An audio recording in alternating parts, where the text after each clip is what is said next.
반갑습니다. 베이스캠프 교회 김원규 목사입니다. 오늘 이 아침에 함께 묵상할 말씀은 신명기 2장 1절에서 15절까지의 말씀입니다. 이스라엘 백성들은 이제 하나님으로부터 혹독한 훈련의 시간을 보내고 있습니다.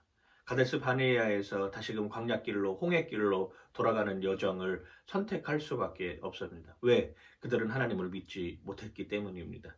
가는 여정은 정말로 순탄하지 않습니다. 드디어 광야의 여정으로 다시금 돌아가는 삶으로 살아가는 것이죠. 어쩌면 지금 이스라엘 백성들의 상태는 군사훈련을 받는 모습입니다. 우리 여러분들 그때 가보신 분들은 아시겠지만 육군 훈련소 들어가는 순간부터 고난의 여정입니다. 그렇다고 해가지고 거기에서 내가 도망치겠다라고 생각하는 것은 어리석은 일이죠. 어떻게 해서든지 거기를 잘 버텨내고 이겨내고 그 상황을 넘어서는 여정으로 가는 것이 올바르고 정직한 길입니다. 이스라엘 백성들은 그런 여정의 시작을 올라가고 있습니다. 그런데 가다 보니 에돔 땅 나옵니다. 세일산 지경에 이르게 되는 것이죠. 모압 땅도 보이게 됩니다. 더불어서 암몬 땅도 지나게 되는 것이죠. 그런데 하나님은 거기 세일산에 거주하는 사람들, 그리고 모압 땅에 거주하는 사람들, 암몬 땅에 거주하는 사람들에게 해를 끼치지 말라라고 이야기를 하고 있는 것이죠. 왜? 그들도 하나님의 똑같은 자녀다라고 하는 것을 우리에게 알려주고 있는 것입니다. 실제로 그렇죠. 세일 땅은 에돔 족속에게 에서의 자손들에게 준 땅입니다. 아브라함의 손자라고 할 수 있죠. 어쩌면 장자의 축복을 야곱보다도 더 많이 받을 수 있었던 그러한 여정에 있었던 사람입니다. 모압 땅과 아목 땅은 어떤 땅입니까? 롯에게, 아브라함의 조카인 롯에게 하나님께서 주었던 땅입니다. 이제 이스라엘 백성들은 200만 명이 넘는 사람들이 되었습니다.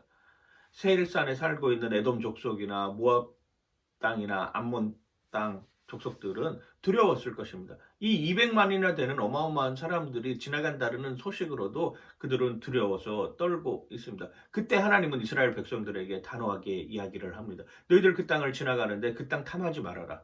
그 땅은 그들에게 내가 준 것이다.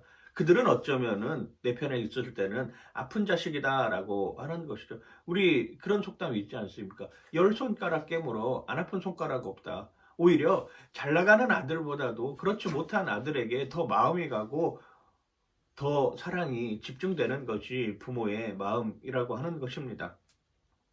야곱을 특별히 선택하셨습니다. 그 야곱의 선택의 여정을 통해서 지금 이스라엘 백성들이 이렇게 하나님께 훈련을 받고 있는 것이죠. 그럼 야곱을 선택하지 않은 에서는 완전히 망하고 멸망해야 되는 것인가요?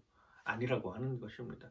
돌아온 탕자처럼 어쩌면 더 깊게 받아들여야 할 사람들이 바로 그러한 사람들이라고 하는 것이죠. 우리는 그걸 깨달아야 합니다. 우리는 그걸 알아야 되는 것이고요. 흔히들 그렇게 표현을 합니다. 내가 예배드리러 가면서 주변의 이웃들에게 피해를 주는 행동을 하는 그리스도인들, 이게 과연 그리스도인의 삶의 모습일까라고 하는 생각이 많이 듭니다. 하다못해 주차하는 것 하나만 하더라도 그냥 아무데나 주차해놓고 전화하면 지금 예배 중이니까는 기다리라고 이렇게 말하는 것이 정말 그리스도인일까?